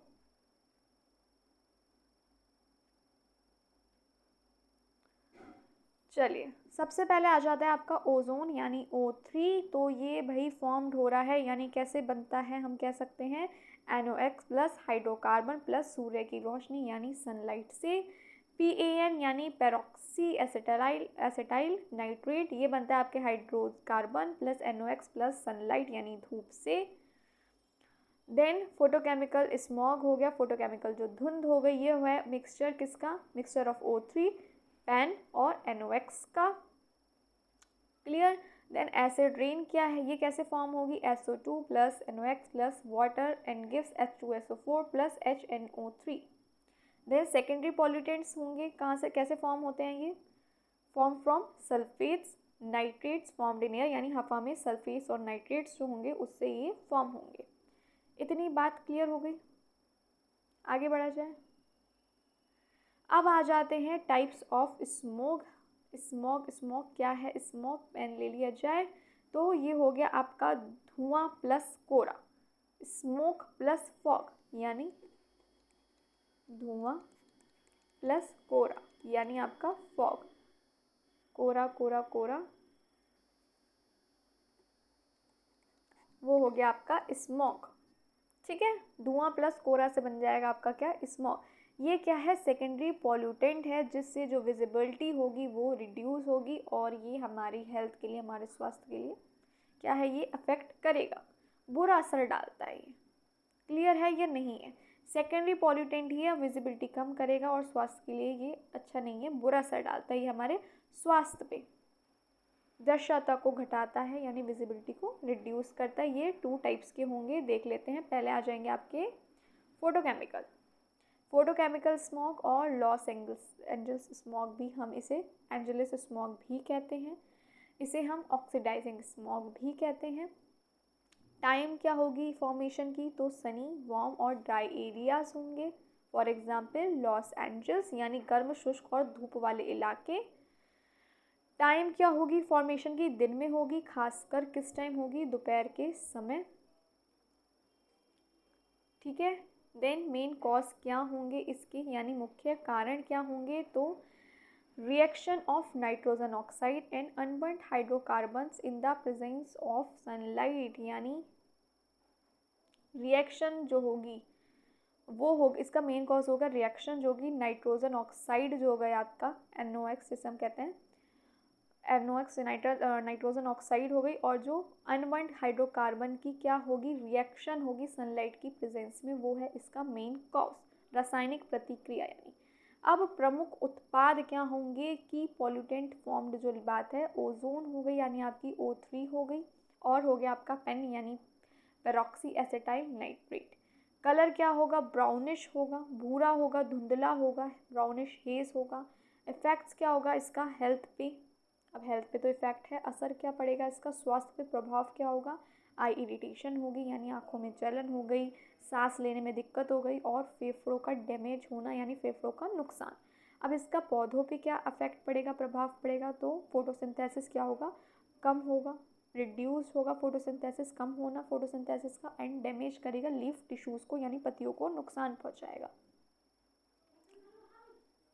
अब आ जाती है एक केमिकल रिएक्शन, इसका एग्जाम्पल है ये NO2 plus sunlight gives NO plus O, यानी और फिर O plus O2 gives O3 ozone. क्या है ये, चलो उसको समझ लेते हैं। चलो इस रिएक्शन को सिंपली हम थोड़ा सा समझते हैं, इस रिएक्शन को हम समझते हैं। देखो क्या होता है, सूरज की रोशनी में क्या होगा, जो गैस है वो टूटती है, यहाँ लिख देती हूँ। हाँ, सूर्य की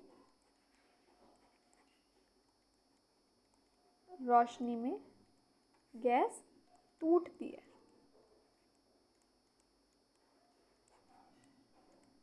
अब आप सोचेंगे कैसे, चलो बताती हूँ। पेन ले लूँ, एक सेकेंड।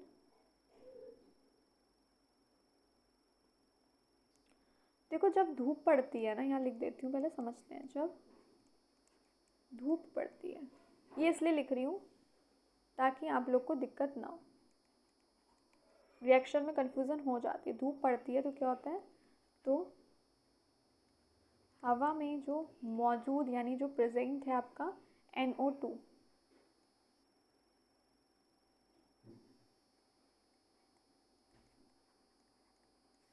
यानी आपका नाइट्रोजन डाइऑक्साइड जो हो गया, गैस जो है वो टूट जाती है। यहाँ पे लिख दूँ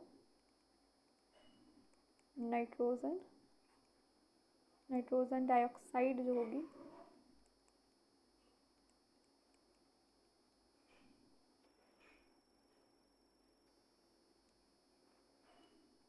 ये जो गैस है ये टूट जाती है। यहाँ लिख देती हूँ,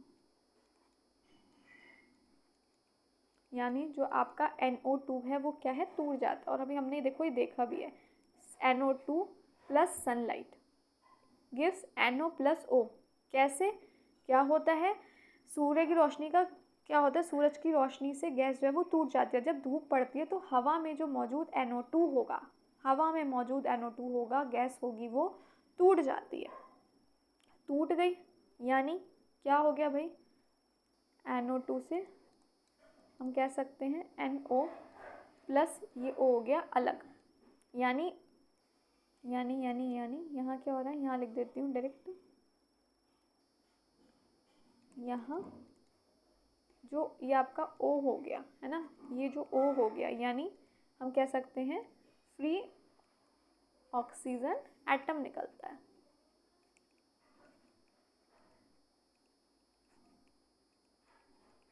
ठीक है, अब ये जो फ्री ऑक्सीजन एटम निकलता है, अब इससे क्या बनेगी आपकी O3। देखो इससे लिखा है ना, NO+O में हो गई। अब ये जो फ्री ऑक्सीजन हुआ, अब इससे क्या एंड में बन रही है, ओजोन बन रही है। कैसे बन रही है, चलो देखते हैं। अब क्या हो गया, फ्री ऑक्सीजन जो हो गई है, यहाँ पे लिख देती हूँ, यह है फ्री ऑक्सीजन जो हो गई, ये क्या हो गया, वातावरण में, यह हम कह सकते हैं वातावरण की O2 से मिलकर क्या बनाएगी, O3 यानी ओजोन बनाती है, गैस बनाती है। यानी क्या बनाती है आपकी O3, क्या है आपकी ओजोन। अब समझ आई ये रिएक्शन क्या थी, बताओ। अब भी समझ नहीं आई तो फिर समझा देंगे, कोई बात नहीं। आगे बढ़े, यहाँ अभी दिक्कत हो रही है, समझना है और बढ़ा जाए आगे। चलो, अब क्या है, अब आ जाती है आपके लंदन स्मॉग और सल्फर स्मॉग। क्या है ये लंदन स्मॉग और सल्फर स्मॉग, चलो जल्दी से देख लेते हैं इसको भी। इसको हम रिड्यूसिंग स्मॉग भी कहेंगे, उसको हमने क्या कहा था, ऑक्सीडाइजिंग स्मॉग, लेकिन इसको हम कहेंगे क्या, रिड्यूसिंग स्मॉग कहेंगे इसको। तो ये कहाँ फाउंड होगी, कोल्ड, डैम्प और फॉगी सिटीज़ में, जैसा कि हो गया आपका लंदन, हम कह सकते हैं ठंडे, नम और कोहरे वाली जगह। टाइम क्या होगी फॉर्मेशन की, वो होगी विंटर मॉर्निंग यानी सर्दियों की सुबह। मेन कॉज यानी मुख्य कारण क्या होंगे, burning of coal and fossil fuels, जिससे रिलीज होगा SO2, स्मॉग और पर्टिकुलेट मैटर यानी कोला और जीवाश्म ईंधनों का जो जलना होगा, जिससे क्या होगा, SO2 धुआं और कण यानी पर्टिकुलेट मैटर निकलते हैं। क्लियर है। अब की पॉल्यूटेंट फॉर्म यानी प्रमुख उत्पाद क्या होंगे, सल्फर डाइऑक्साइड और सल्फर ट्राइऑक्साइड होंगे। कलर होगा इसका ब्लैक फॉग होगा और ग्रेश होगा, यानी ग्रेश और ब्लैक फॉग होगा। काला कोहरा कह सकते हैं, धूसर और काला कोहरा। इफ़ेक्ट्स क्या होगा इसका हेल्थ पे यानी स्वास्थ्य पे इसका प्रभाव क्या होगा, अस्थमा हो गया, ब्रोंचिटिस हो गया, सांस फूलना यानी हो गया आपका, दमा हो गया, सफोकेशन हो गया, हाई मोर्टेलिटी हो गई, ये सब क्या होंगे, इसके इफ़ेक्ट्स होंगे हेल्थ पे। अब आप सोच रहे होंगे लिखा हुआ है 1952 लंदन फॉग डिज़ास्टर, तो हम यहाँ पे मैं लिख देती हूँ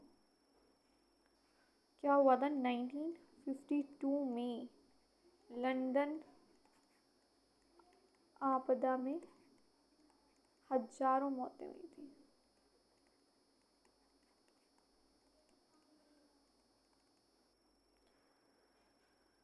इफेक्ट्स ऑन विजिबिलिटी, भाई धुंधला दिखता ही नहीं है, इतना कोहरा होता है कई बार सामने वाला घर तक नहीं दिखता, तो इससे क्या होता है extremely low and causes accident, बहुत कम दिखता है, कई बार दिखता तक नहीं है कोहरे में तो सामने कौन है, तो उससे क्या होता है एक्सीडेंट्स बहुत हो जाते हैं। आप देखते होंगे कितनी दुर्घटना ठंड के टाइम में हमें न्यूज़ में देखने को मिलती है, कई जगह एक्सीडेंट हो गए, पता ही नहीं चलता, कार कार में घुस जाती है, तो ये सारी दिक्कतें होती हैं। सड़क जो दुर्घटना है उसका ये कारण है। आगे बढ़ा जाए। अब इसमें भी एक रिएक्शन है, SO2 plus O2 gives SO3, then SO3 plus H2O gives H2SO4, sulphuric acid droplets in fog. अब चलो एक काम करते हैं, इस केमिकल रिएक्शन को भी थोड़ा सा डिटेल में समझ लेते हैं, जैसा कि अभी हमने फोटोकेमिकल रिएक्शन को समझा था, ताकि आप लोग को दिक्कत ना हो। चलिए चलो देखिए। अच्छा एक चीज़ और आपको बता दूँ, मिस हो गई, हाँ देखो हम अभी ये रिएक्शन पढ़ रहे थे, तो क्या हो रहा था, ये जो केमिकल रिएक्शन थी इसमें क्या हो रहा था, इसमें क्या हो रहा था, सूर्य की रोशनी में गैस टूटती थी, जब धूप पड़ती थी तो हवा में मौजूद जो नाइट्रोजन डाइऑक्साइड था, आप कह सकते हैं NO2 जो था, गैस टूट जाती है। हमने अभी देख लिया भाई टूट गई, फिर क्या होता है, ये जो फ्री ऑक्सीजन एटम इससे क्या होता है निकलता है। अब फ्री ऑक्सीजन एटम जो निकला वो वातावरण की ओटो से मिलकर क्या बनाता है, O3 या गैस बनाता है, यानी ओजोन बनाती है। इतनी बात तो हमने समझ ली। उसके बाद क्या होगा, अब क्या होगा, ये जो ओजोन हो गया, यहाँ लिख देती हूँ, ये जो ओजोन हुआ O3 जो हुआ, ये ओजोन, यह ओजोन, अब क्या होगा, हवा में जो मौजूद NO है उससे क्या होगा, फिर से मिलेगा, उससे मिलकर वापस क्या बनाएगा, वापस बनाएगा NO2 और O2 बना देती है, ये जो ओजोन होती है,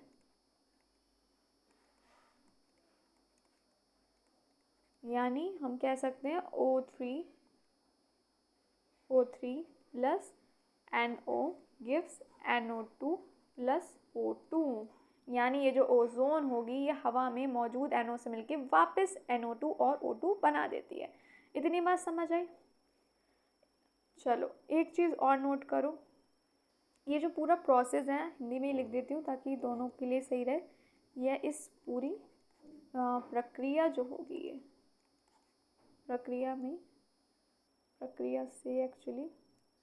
प्रक्रिया से हवा में ओजोन जो हो गया, आपका पैन जो हो गया peroxyacetyl nitrate, peroxy acetyl nitrate, sorry peroxy acetyl nitrate, और एल्डिहाइड्स हो गए आपके, एल्डिहाइड्स जैसे खतरनाक पदार्थ बनते हैं,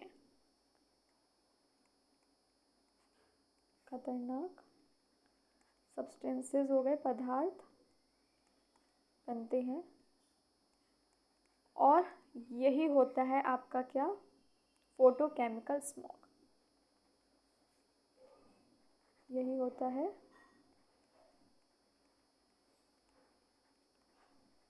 फोटोकेमिकल स्मॉग। नोट कर लो जल्दी से फिर हम पढ़ें।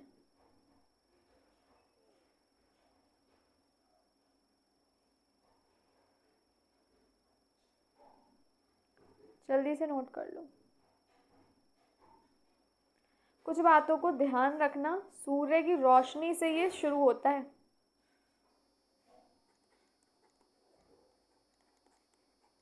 सूर्य की रोशनी से स्टार्ट होता है, यानी शुरू होता है। मेजर पॉल्यूटेंट्स क्या है इसके? मेजर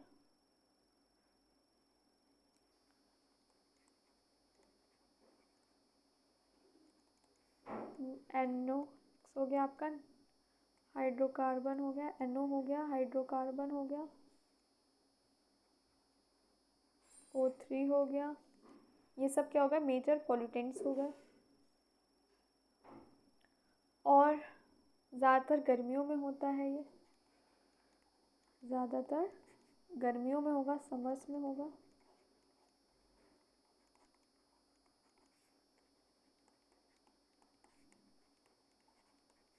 नुकसान क्या होगा इससे?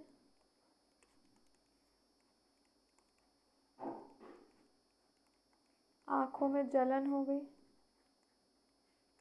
सांस की समस्या हो गई,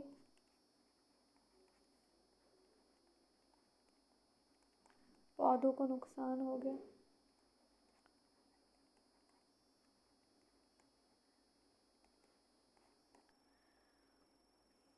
हो गया तो बताओ, फिर बढ़ा जाए आगे, नेक्स्ट देखें।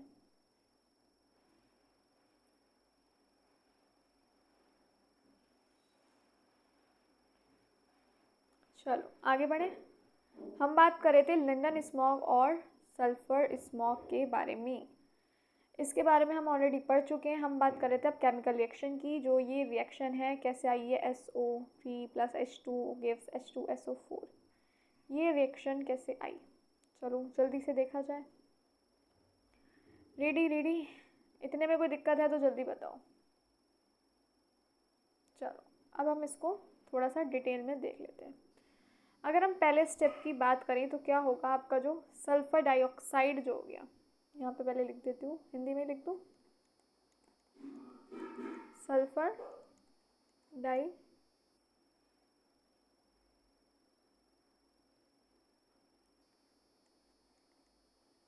डाइऑक्साइड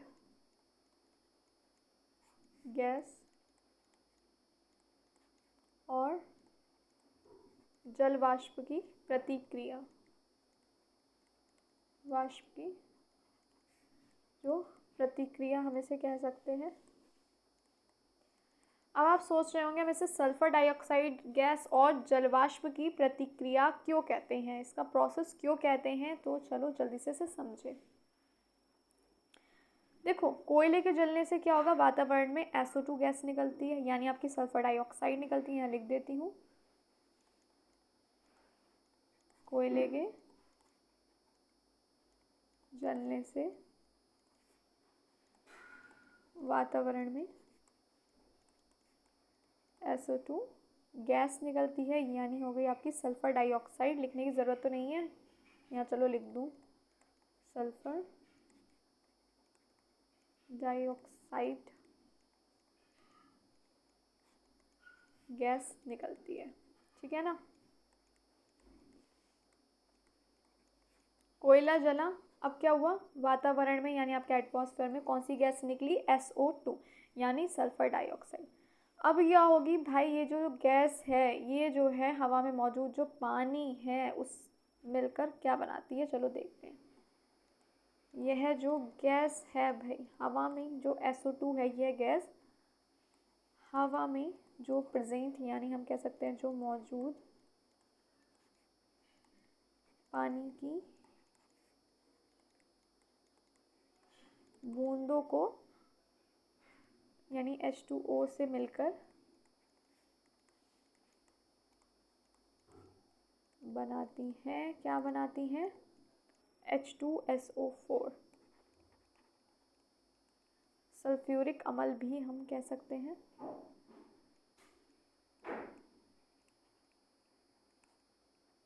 अम्ल, इतनी बात समझ आई? इतनी बात समझ आई तो बता दो।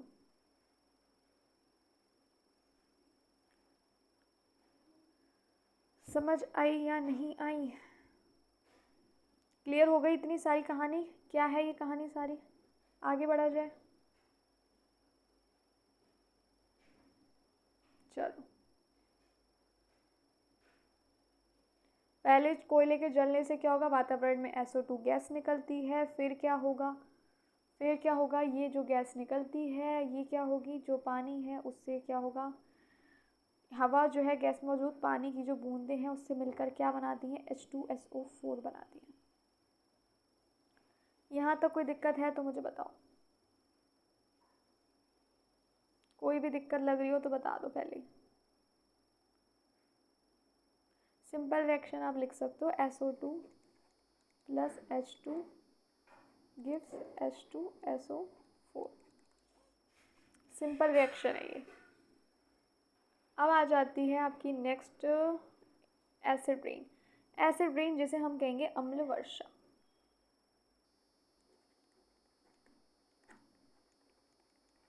एसिड रेन क्या है? Acid rain is the rainfall that pH less than 5.6 caused by the presence of acids like sulfuric acid H2SO4 formed by reaction of SO2 and NOx with water vapor यानी nitric.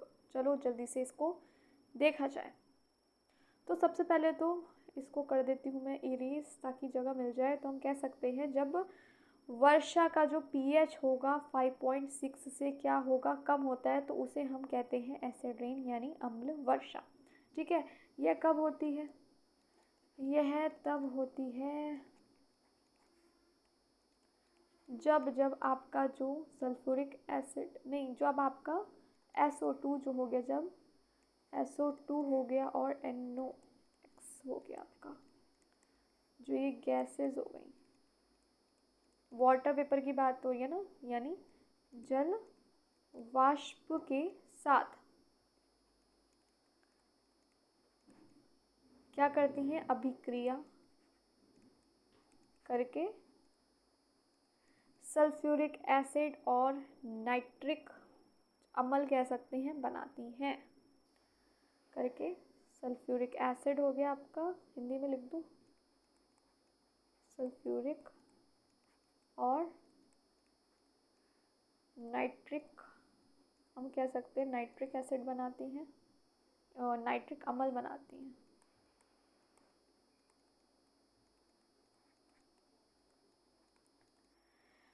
Clear है? कोई दिक्कत है तो बताओ। जब वर्षा का जो pH है 5.6 से कम होगा तो उसे हम अम्ल वर्षा यानी एसिड रेन बोलते हैं। ये तब होती है जब SO2 और NOx गैसें जो होती हैं वाटर वेपर के साथ यानी जल वाष्प के साथ अभिक्रिया करके सल्फ्यूरिक एसिड और नाइट्रिक अम्ल बनाती हैं। प्राइमरी गैसेस कौन कौन सी इन्वॉल्व होंगी? तो सल्फर डाइऑक्साइड हो गई, नाइट्रोजन ऑक्साइड हो गई, यानी आपके NO2 हो गई। ये प्राइमरी गैसेस हैं जो इसमें इन्वॉल्व होंगी, यानी मुख्य गैसें जो होंगी जो अम्लवर्ष बनाती हैं, एसिड रेन बनाती हैं। अब अम्लवर्ष बनाने की प्रक्रिया SO2 प्लस O2 जिससे क्या आ रहा है, देन मिल रहा है आपको SO3, फिर SO2 रिएक्ट करेगा H2O के साथ, फिर आएगा आपका सल्फ्यूरिक एसिड H2SO4, फिर NO2 प्लस H2O से HNO3। देखो रिएक्शन को समझना ज़रूरी है तो पहले इसे समझ लो डिटेल में। चलो जी, अब हम इस रिएक्शन को थोड़ा सा समझ लेते हैं। डीपली समझना भैया ज़रूरी है ना, एसिड रेन की। तो भैया सबसे पहले देख लेते हैं ऑक्सीकरण किसका होगा, SO2 का। यहाँ पे आपका ये समझ लो पहला स्टेप है ये, ठीक है ना। सल्फर डाइऑक्साइड जो हो गया, सल्फर डाइऑक्साइड यानी आपका SO2, इसका क्या हो रहा है, ऑक्सीकरण।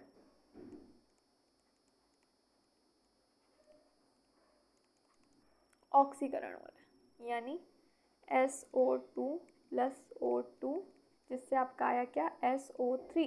सल्फर डाइऑक्साइड का हो रहा है ऑक्सीकरण। चलो देखते हैं क्या हो रहा है। जब कोयला वगैरह जलता है, कोयला हो गया, पेट्रोल जलता है, तो कौन सी गैस निकलती है हम जानते हैं, तो निकलती है SO2। यहाँ लिख देती हूँ। जब आपका कोयला हो गया, पेट्रोल हो गया, डीजल हो गया, ये जलते हैं तो क्या हो रहा है, SO2 जो है गैस निकलती है।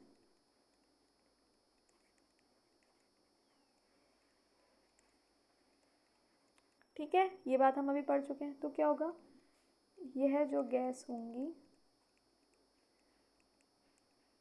वातावरण में मौजूद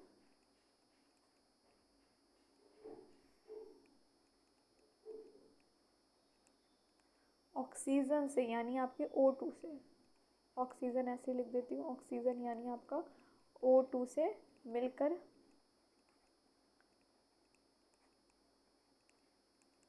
बनाती हैं SO3 यानी सल्फर ट्राईऑक्साइड। समझ आया अब ये क्यों लिखा है SO2 + O2 गिव्स SO3? इतनी बात समझ आई या नहीं आई? अब आ जाता है आपका सेकेंड स्टेप सॉरी, ये समझ लो हो गया आपका सेकेंड स्टेप। अब जो सल्फर ट्राईऑक्साइड है वो किसके साथ प्रतिक्रिया करेगा, पानी के साथ, यानी H2O के साथ।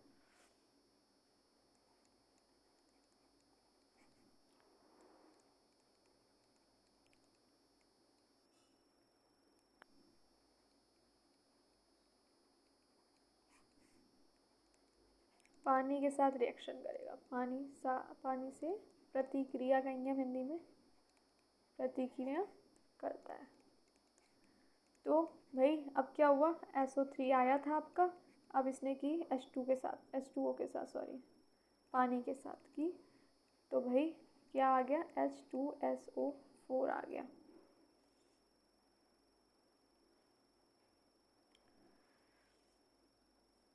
क्लियर है या नहीं है? जो SO3 बना वो वातावरण में मौजूद जो H2O के साथ मिलकर बनाता है H2SO4। क्लियर है? अब ये जो हो गया H2SO4, हम कह सकते हैं यही जो है अम्ल बारिश जो हो गई, बारिश में पानी में मिल जाता है।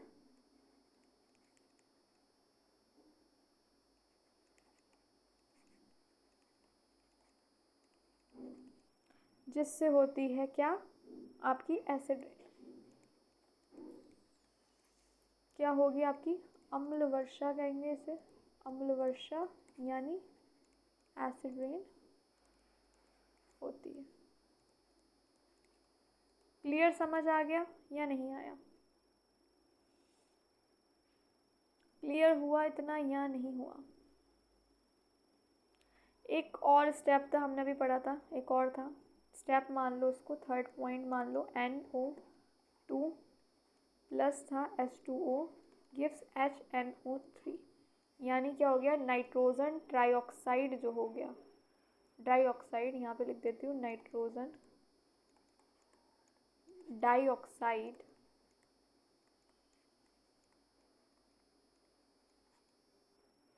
इसका क्या होगा का H2O यानी हो गया जल वाष्प से प्रतिक्रिया से, रिएक्शन कह सकते हैं आप। अब क्या होगा, वाहनों और जो फैक्ट्री जो हो गई आपकी, व्हीकल्स हो गए जो, यानी वाहनों और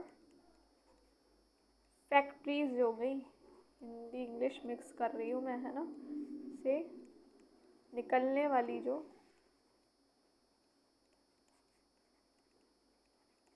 NO2 हो गई, यानी नाइट्रोजन डाइऑक्साइड जो गैस होती है, निकलने वाली गैस, यानी NO2 गैस हो गई। अब क्या होगा, हवा में मौजूद पानी जो हो गया, यानी H2O से मिलकर क्या बनाएगी, HNO3 यानी आपका नाइट्रिक अम्ल। क्लियर?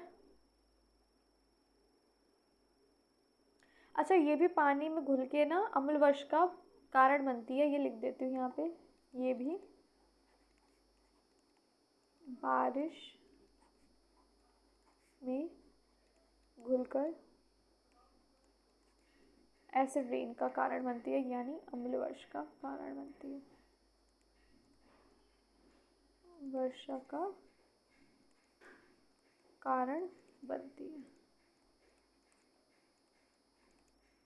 क्लियर है यहाँ तक? कोई दिक्कत है तो बताओ। Clear clear clear.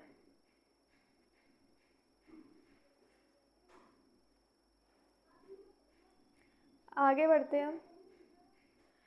टाइप्स देख लेते हैं एसिड डिपोजिशन के। अब जल्दी से अम्ल वर्षा के यानी प्रकार 2 टाइप्स का होगा। एक होगा आपका वेट डिपोजिशन और दूसरा होगा आपका ड्राई डिपोजिशन। चलो जी देखा जाए इसको। वेट हो गया आपका गीला जमावट कह सकते हो, और सूखा जमावट डिपोजिशन यानी गीली जमावट, और ड्राई हो गया आपका हम कह सकते हैं सूखी जमावट। क्या होती है अब ये देखो। वेट यानी गीली जमावट, यानी एसिड जो आएगा वो acid comes with rain, snow, fog और ड्यू, यानी अम्ल वर्षा जो होगी, ओस हो गया, कोहरा हो गया, बर्फ़ हो गया के रूप में क्या होगी, नीचे आएगी। जो एसिड होगा वो कैसे आएगा नीचे, वर्षा, बर्फ़ हो गई, कोहरा हो गया, बूंदें हो गई के रूप में नीचे आएगा।